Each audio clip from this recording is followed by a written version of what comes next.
Cannabis Common Sense, the show that tells the truth about marijuana and the politics behind its prohibition.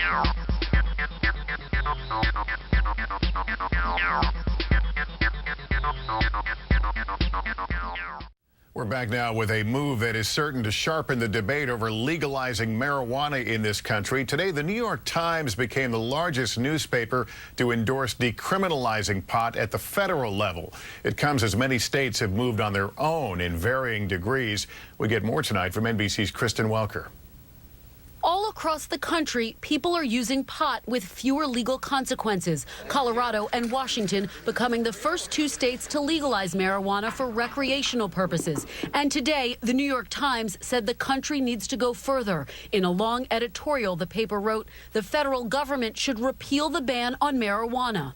Comparing it to the days of prohibition, the paper argues that, like in that period, otherwise law-abiding citizens today are becoming criminals. $3 to $4 billion a year is spent on this, and there are like 600, 700,000 marijuana possession arrests a year. The reaction was swift. I think it should be a state issue. I don't think it's really a federal issue. I don't see how there would be anything that is so substantially beneficial to society by lifting a ban like that. Rewind to 1992 when Bill Clinton ran for president and his use of marijuana was a political liability. I didn't like it and didn't inhale and never tried it again. Compare that to candidate Barack Obama in 2008, who openly admitted to smoking and inhaling. 36 states plus the District of Columbia have loosened their marijuana laws, and polls show more than 50% of Americans now think it should be legalized. We don't care if anybody smokes or doesn't smoke. We're absolutely not encouraging it. But the Times argues that it should still be off limits to those under 21.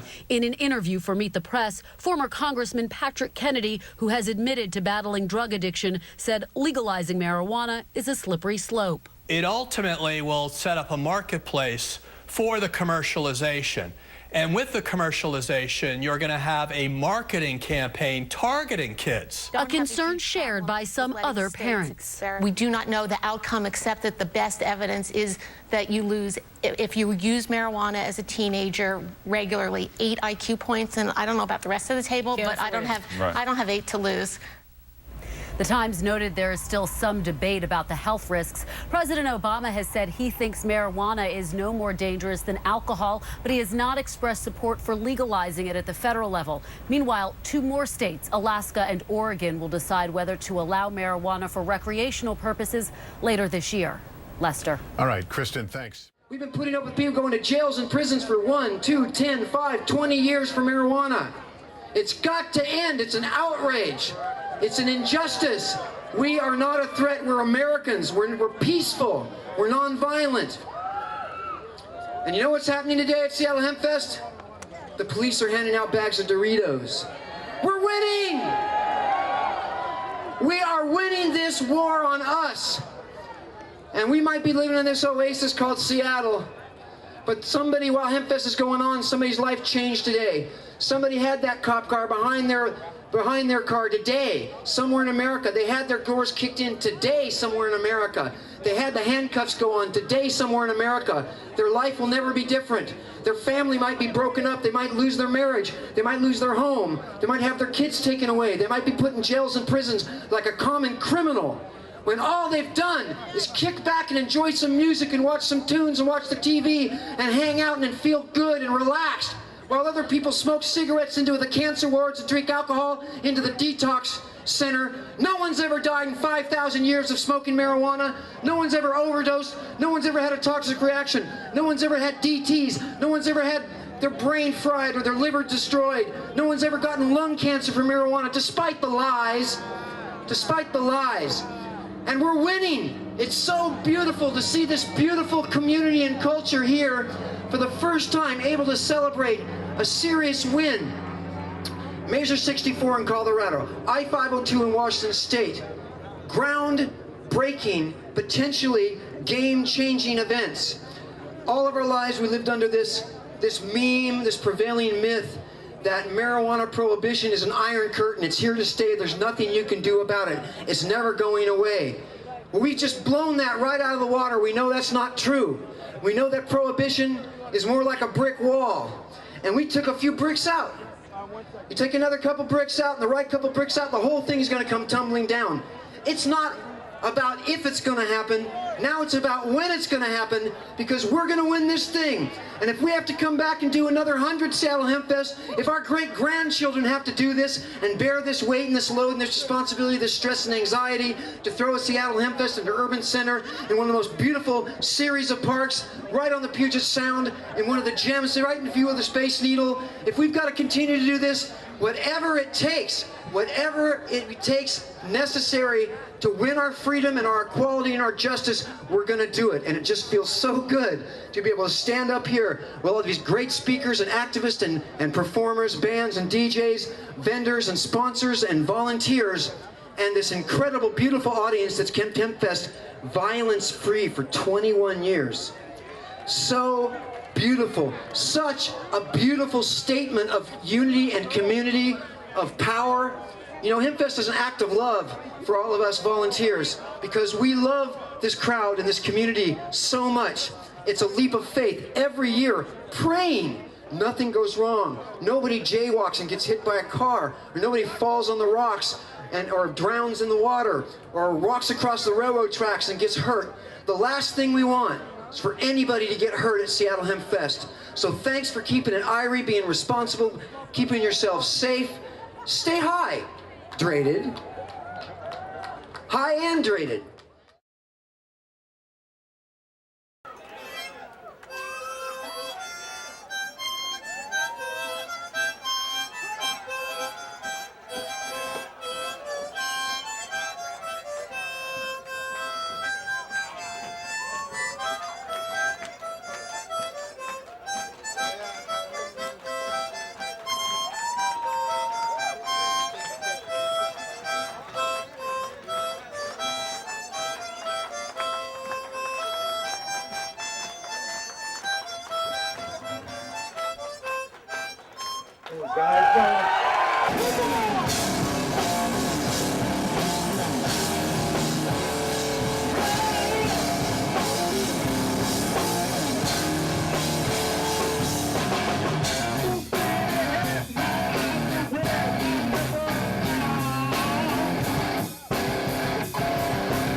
I'm standing here at Hemp Fest in Seattle with Keith Straub, the founder of NORML.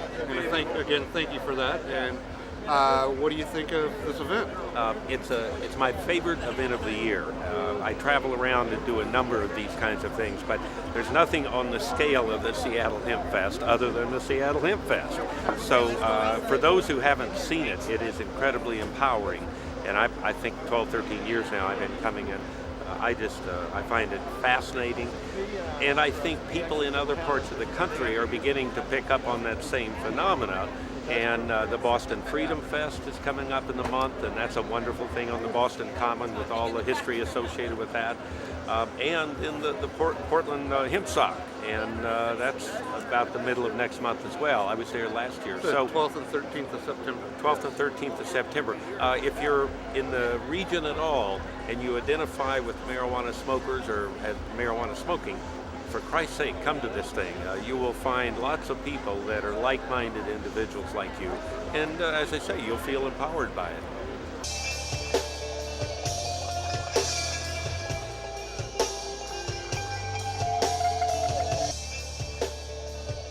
This is peace, love, and understanding that we're doing here. Peace, love, and understanding. Save your seeds. It doesn't take a miracle to cultivate the weeds. You can't sell brownies, you can't sell pot, you can't sell Rice Krispies at Hemp Fest. Why? Because we know how to keep this thing going, and that will bring us down. We have an unprecedented amount of freedom here. No other city in the world, no other rally in America especially. I don't think any in the world is doing quite what we're doing. So please understand, we do not want to be the narcs, man.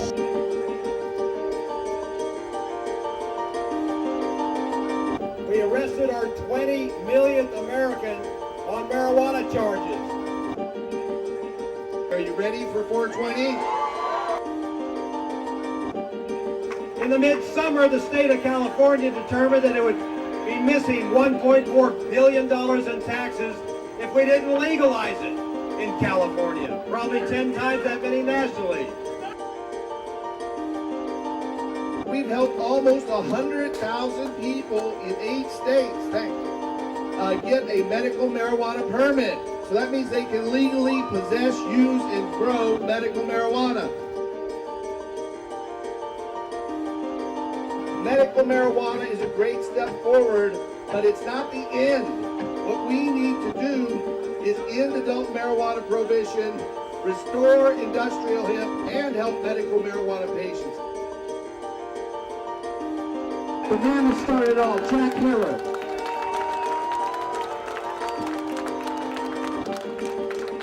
Hemp will be the future of all mankind, or there won't be a future.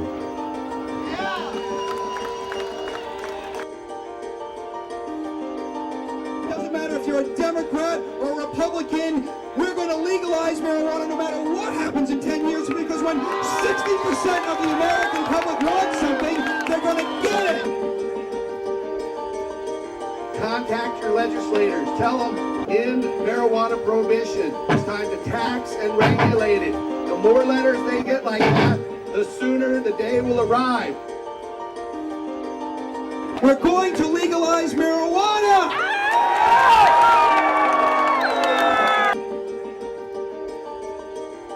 Peaceful. Look at this. It doesn't even. What if this was a drink fest, alcohol fest, meth fest, heroin fest, cocaine fest? There'd be dead people here. There'd be fights. There'd be stabbings. But it's pot fest. It's hemp fest. We are proud. We are loud. Give me thanks.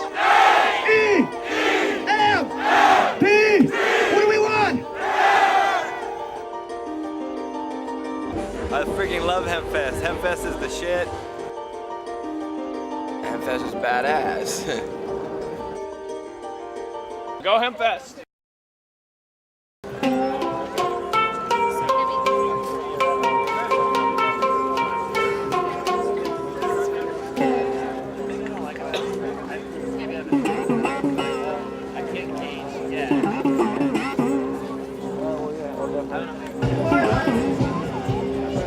September 12th and 13th, Portland, Kelly Point Park.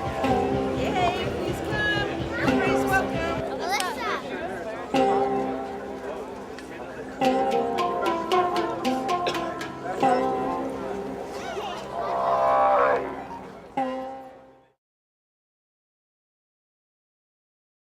You like weed, do you?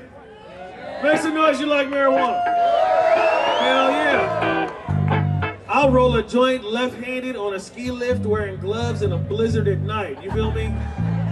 Right? If I was in a gang, this would be my gang sign.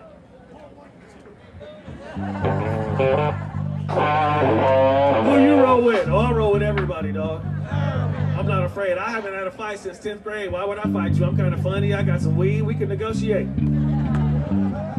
Right? Don't get it twisted. I'll swell up to try to stop a fight. Right? What? Did you see me in the parking lot later? Woo, shit, that was close.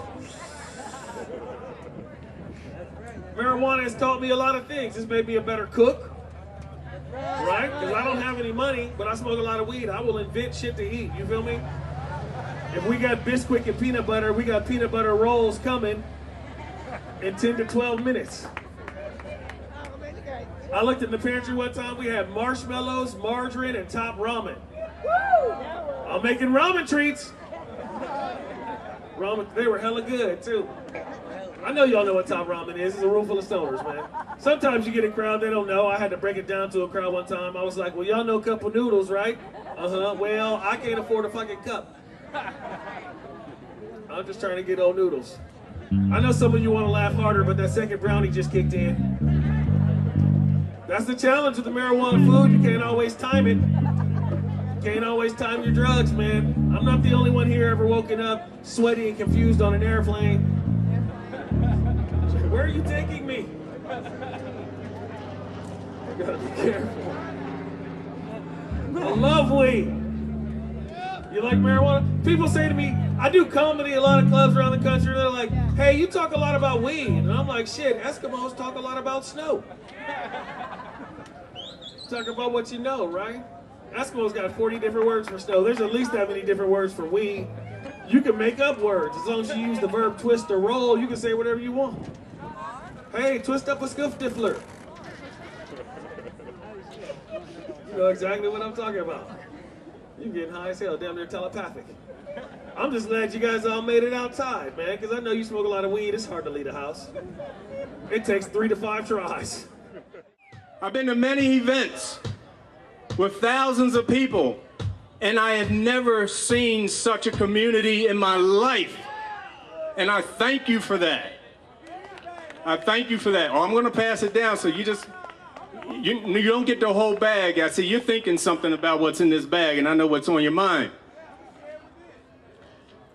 Washington State and Colorado have done amazing things, and it's not Washington State, for instance. It is the people of Washington State, it is the people of Colorado who have moved forward with legalization of marijuana in these 2 states. So I applaud the people for coming out, coming forward, making their voices heard, and being organized in making it happen. You see, because that's key.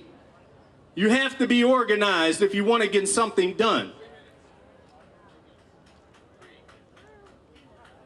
You have to reach out to your legislators and your politicians, and you have to make them do what needs to be done. And in order to do that, you have to be organized. I don't have much more to say, but 2 things. Number 1, we all come here from many different perspectives and for many different reasons for ending the prohibition of marijuana. We all have one goal in mind, that is to remove marijuana from the scheduling system in its entirety. Not down 1 or 2 levels, but completely out of the scheduling system. We all come here for that. We all need to come together, work together and make that happen, and I know we can do it. We've done it in Washington, we've done it in Colorado. And what I ask of you, as I close, is to help me take this steamroller, because that's what it is, completely across the country, all the way to my hometown of Baltimore, Maryland. Are you with me on that? And I will be here until it's done. If it takes me to the age of 95.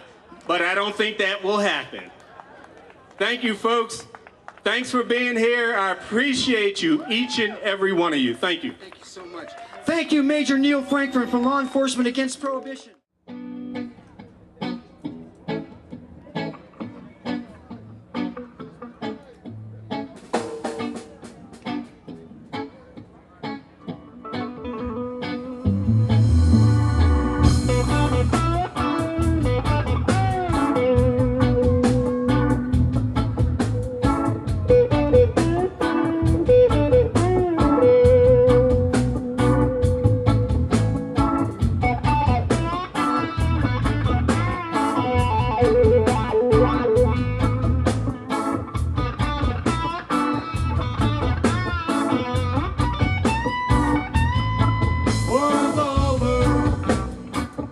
Everybody gonna learn. War's over, till then you're bound to burn. War's over, unless you're caught up in a lie, that same old lie. War's over, so let's all party together and get high. Thousands upon thousands of these words just did not sink in their head. So many give, so many more than take. Until the sun been turned off, it just have to beg.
you're going to help to change it, there had to be debt.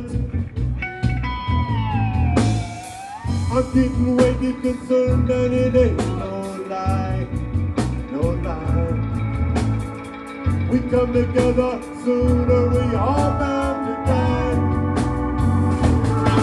War's over, don't you be acting dumb. War's over, yeah, the drug war's over, there's nowhere to run. War's over. Let's get caught up in the night, same old lie. War's over, so come together, people, and get high.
An historic day in Washington State. I think it was a moving moment. From Bellingham to Spokane to Seattle. But while buyers and sellers celebrate, others are concerned about what the future holds.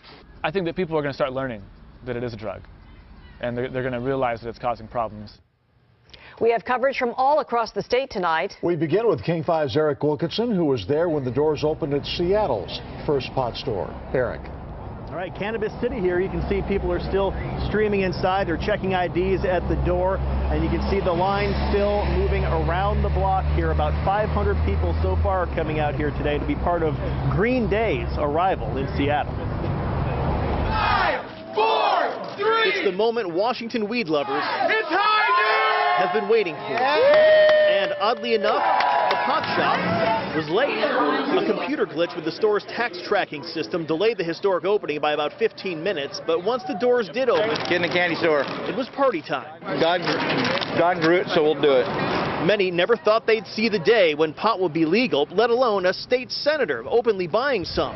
But like a famous president, Jeannie Cole Wells doesn't plan to inhale. I had to have a memento of this event, this historic event. The line stretched around the block in the midday heat, but most didn't mind at all. Since 10:30? Especially tourists like Tim from South Dakota, who waited nearly 4 hours for his first legal taste after years of anticipation. 3 hours is nothing, so I mean, like I said, 15 years of whatever, so yeah, it's well worth it. Deb Green, a Seattle grandmother and only occasional pot smoker, was first in line, waiting since Monday morning.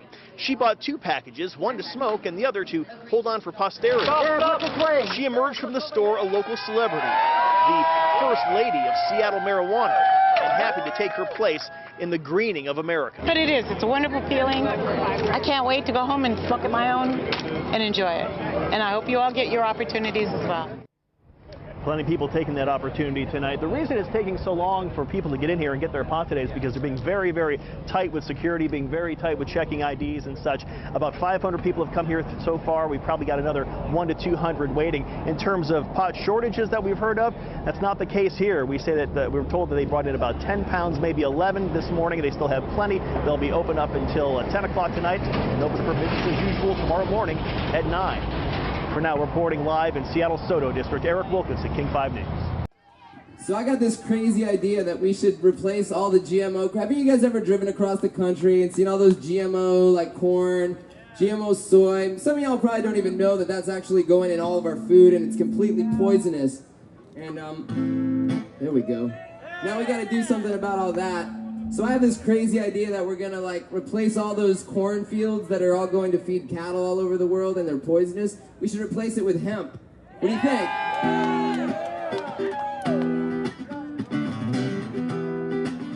Then we'll have clean food. We'll have a real economy for our farmers. You know, this is like anti-farmer, this stuff, this hemp prohibition.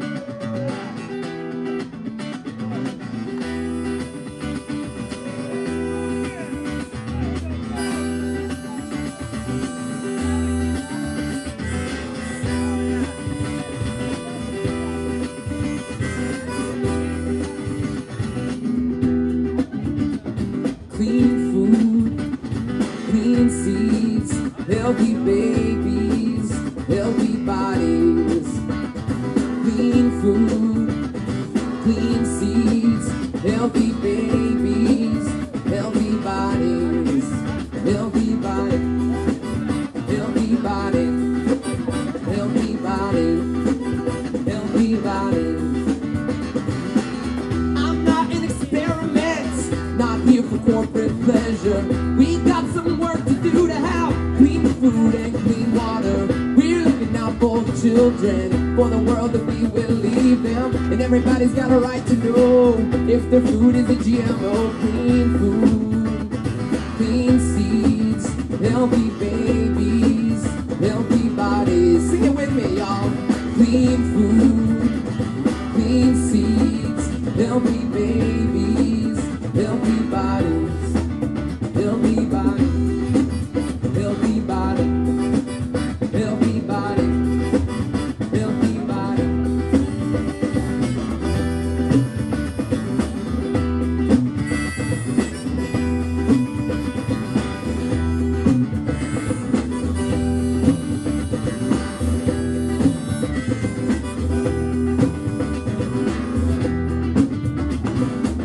My friends, please don't be fooled. This ain't about feeding the hungry. It's about selling pesticides, higher profits and more money. And it's already in our food and we're already eating it. But we have a right to know, and it's time we label it. Clean food, clean seeds, healthy babies, healthy bodies. Clean food, clean seeds, healthy babies, healthy bodies, healthy bodies, healthy bodies, healthy bodies, healthy bodies.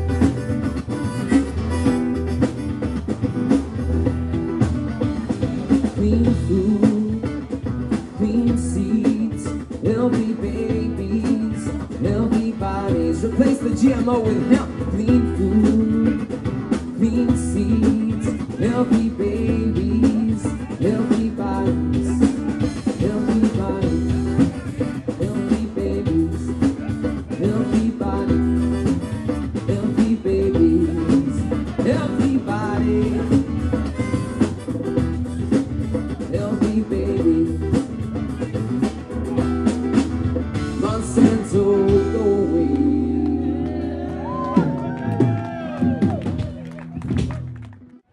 The White House put out a statement that there's no medical value for marijuana, but yet we know from studies and from the work of Patients at a Time, things that you've unearthed and do, that that's not true. We know from Elvie Masaki, who's getting her medication from the government, that they realize that there is some truth to what we say. So how do we take a bright mind like Obama and the White House administration and make them realize publicly that there is a medical value to this plant? What they always resort back to is the lack of peer-reviewed studies, where there are literally, I've got about 10,000 peer-reviewed studies on my computer dealing with cannabis. But what they, for the most part, they're not dealing with smoked marijuana, other than early studies from the 70s. But there are a few, and more coming out now, dealing with smoked or with extracts. And one just came out last week from Germany, basically challenging the whole idea of what the federal government is doing, because there is documented medical value. I think the only thing that really makes politicians listen is when their constituency contacts them directly, phone, email, more importantly, sometimes postcards, and then they start to see, or visiting them. That's what they start to listen to when they realize that their positions are in jeopardy if they don't follow the correct, direction, really. And I think that that's starting to happen more and more, because having spent too much time this summer in Washington, D.C., I now understand much more of how the game is played. And if we can all learn how to play the game better, then we're going to have a magnified impact on changing things quicker and easier. So I think it's up to the voice of the people to make it happen. Being Seattle Hemp Fest and being the largest, most sophisticated cannabis policy reform event in the world, we try to make things up to you. We're going to do a countdown for the 420 here and all that stuff, but I'll tell you, we felt so bad about the fact that Tommy couldn't be here that we decided to do something about it.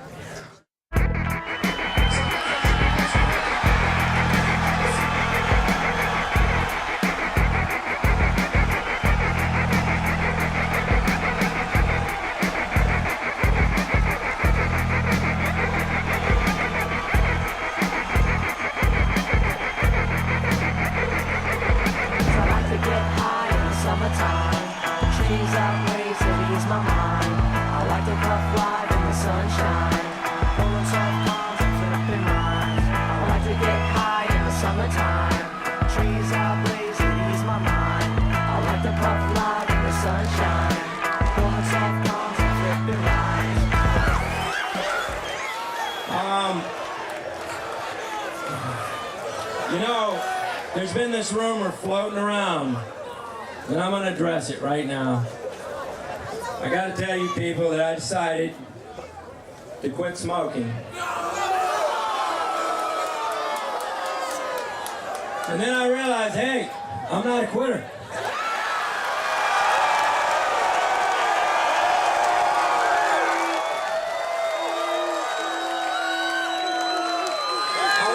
Some people. First of all, I want to thank all the vendors. I want to thank the Seattle Hemp Fest for having me out here.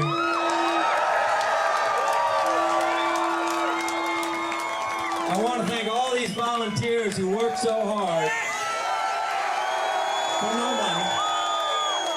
A lot of volunteers around here. I want to thank the police for keeping the peace.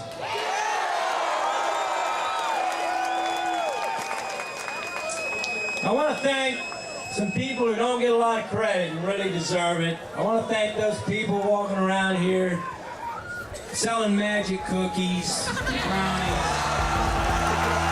They don't get the credit they deserve.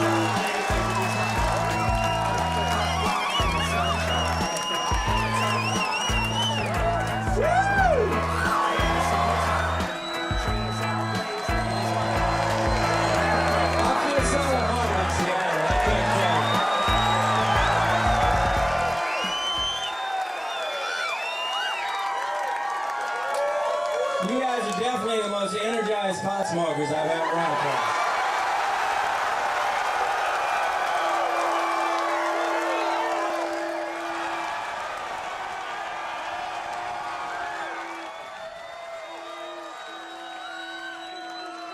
I think it was appropriate to start here in Seattle because it's the home of the place where the young and the young of heart took to the streets and flashed a giant neon sign saying, "We're not putting up with this shit anymore.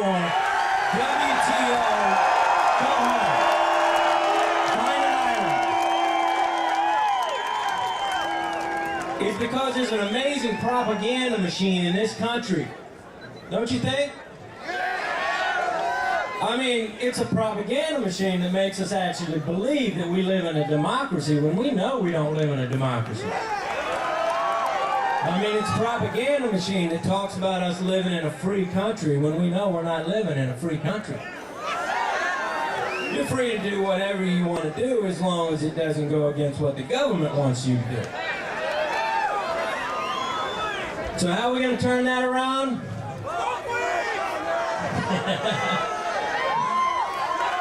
I say things like this: the Seattle Hemp Fest are the way to turn this thing around.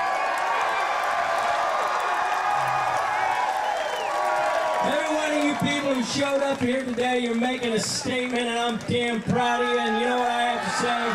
Keep doing what you're doing. Keep doing what you're doing. And I think it will change. I think it'll change. Thank you all for coming out here today. It really warms my heart.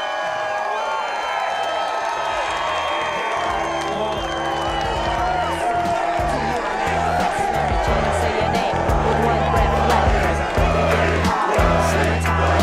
Trees are green, that's my mom. I like to go fly in the sunshine. Always on the grounds and flip the lines. I like to get high in the summertime. Trees are blazing, ease my mind. I like to go fly in the sunshine. Pulling soft songs and flip the lines. You're with my hip hop fans from Seatown to Flatlands. Get ready to launch.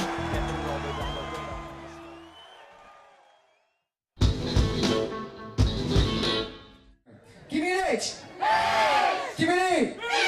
Give me an M. Give me a P. Your turn. Outdo him. Give me an A.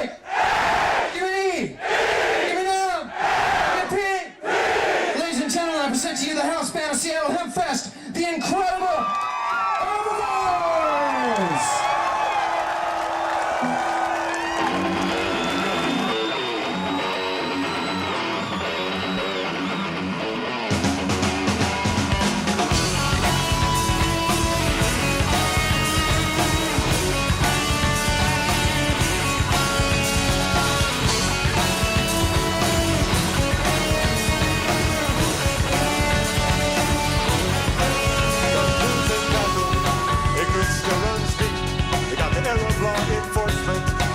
Out on the street, I can get on out of town, but this here town's my home. Ain't hurting nobody, so leave my ass alone. 'Cause it's a losing battle. Now that the truth is out, even the politicians have figured this thing out. You can go ahead and inhale press, might help you loosen your tie and legalize the herb and drop all the lies. 'Cause it's a losing battle. Wake up!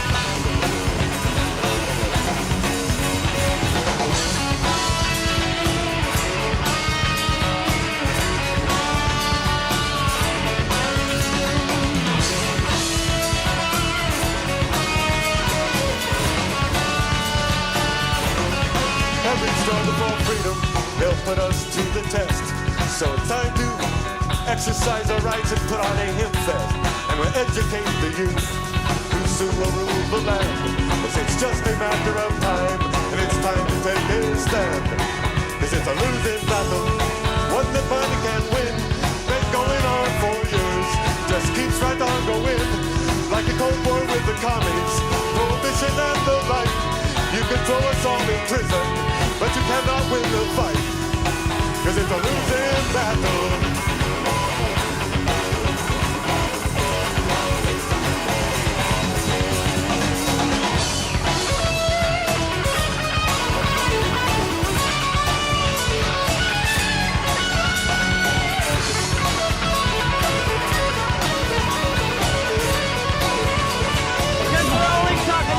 Good things for good people. This man Jim knows. Take a good look at him. He's been through it.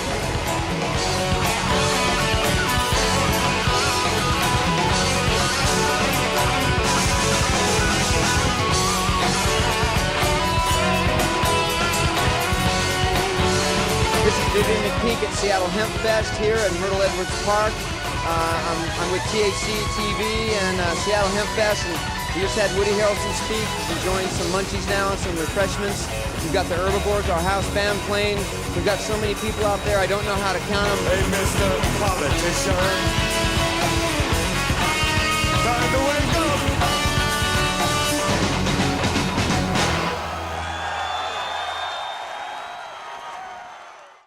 This one's for you, Seattle.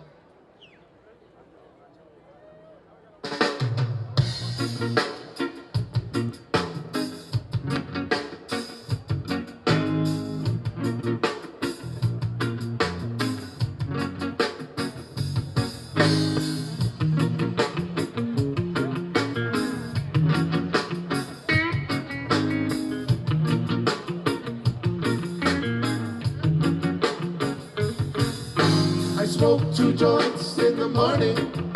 I smoke 2 joints at night. I smoke 2 joints in the afternoon. It makes me feel alright. I smoke 2 joints in time of peace and 2 in time of war. I smoke 2 joints before I smoke 2 joints, and then I smoke 2 more. Oh, my daddy, he once told me, son, you be hard-working man. Mama, she once told me, son, you do the best you can. But then one day, I met a man who came to me and said, hard work good and hard work fine, but first take care of head. So now I smoke 2 joints when I get up. In the car I smoke 2 joints. I smoke 2 joints when I play video game, and at every 10,000 points I smoke 2 joints. I smoke 2 joints in time of peace and 2 in time of war. I smoke 2 joints before I smoke 2 joints, and then I smoke 2 more.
But Daddy once told me, son, you'll be hard-working man. Mama, she once told me, son, you'll do the best you can. And then one day, I met that man who came to me and said, what did he say? Hard work good and hard work fine, but first take care of head. So now I smoke 2 joints in the morning. I smoke 2 joints at night. I smoke 2 joints in the afternoon. It makes me feel alright. I smoke 2 joints in time of peace and 2 in time of war. I smoke 2 joints before I smoke 2 joints, and then I smoke 2 more. Smoke 2 joints, that's what I do. Smoke 2 joints. Legal up here. I need a real estate agent. Oh, joints.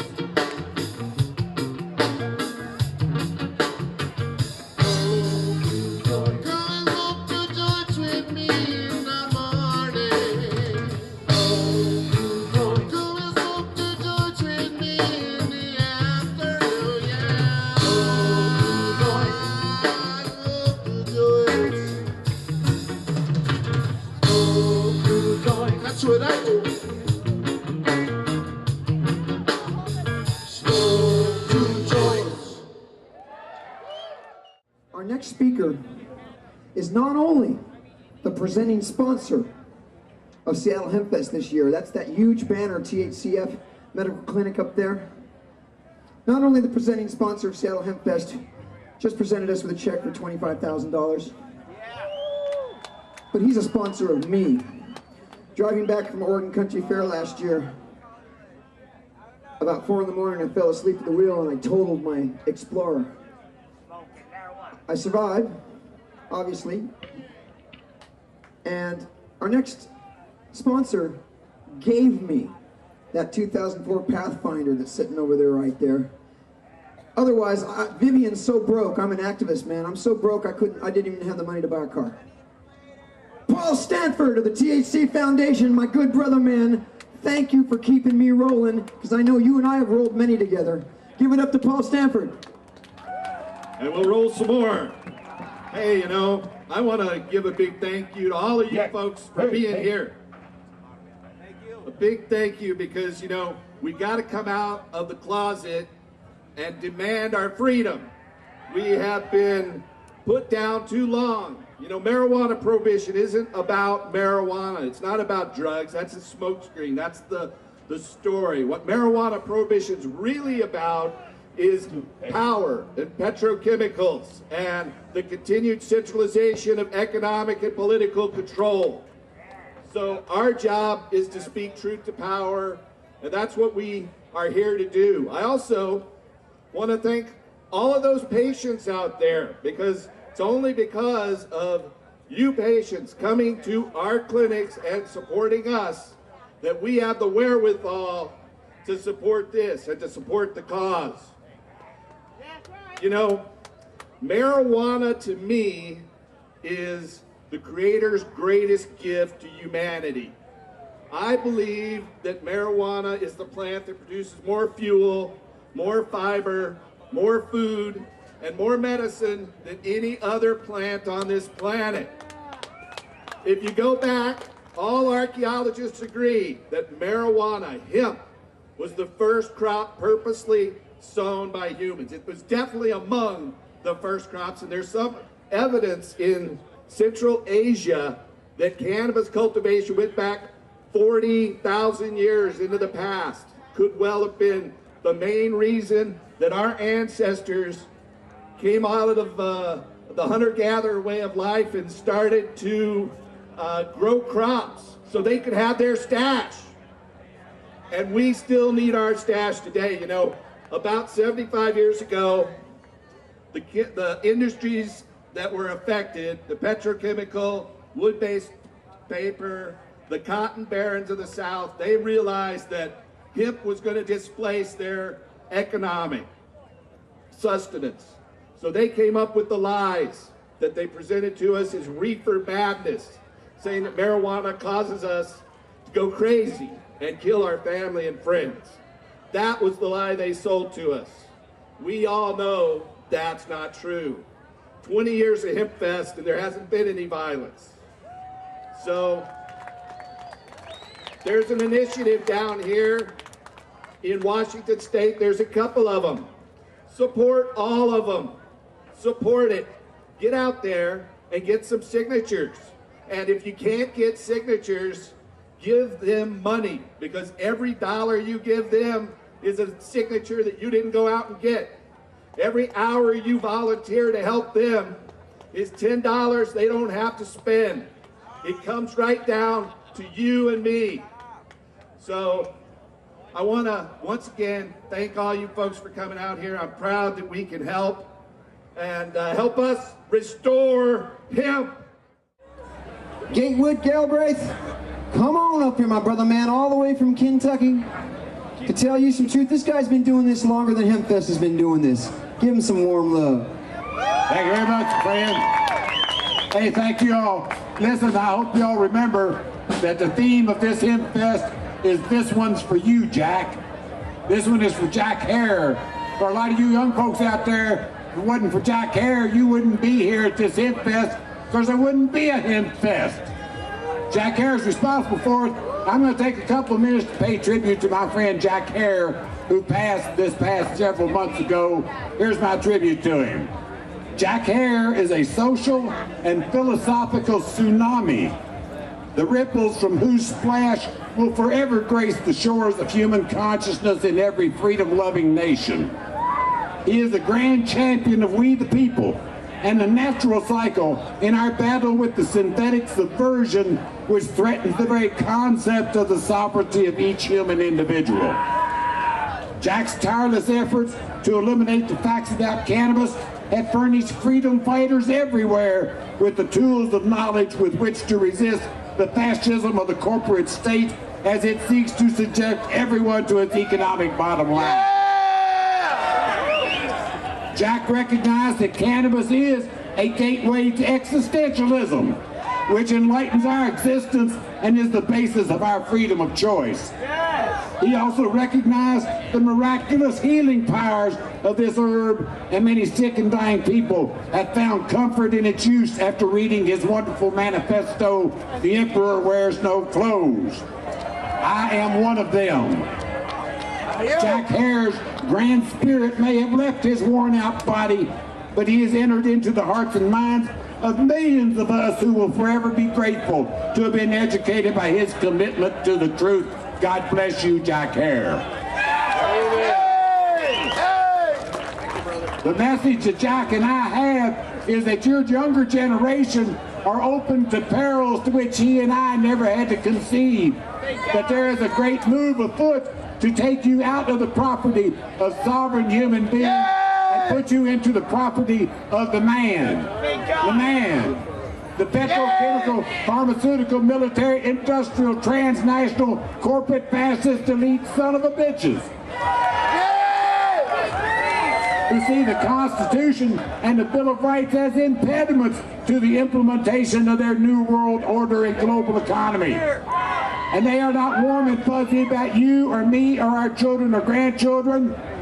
And they are afraid to give everybody in the rest of the world due process and constitutional rights.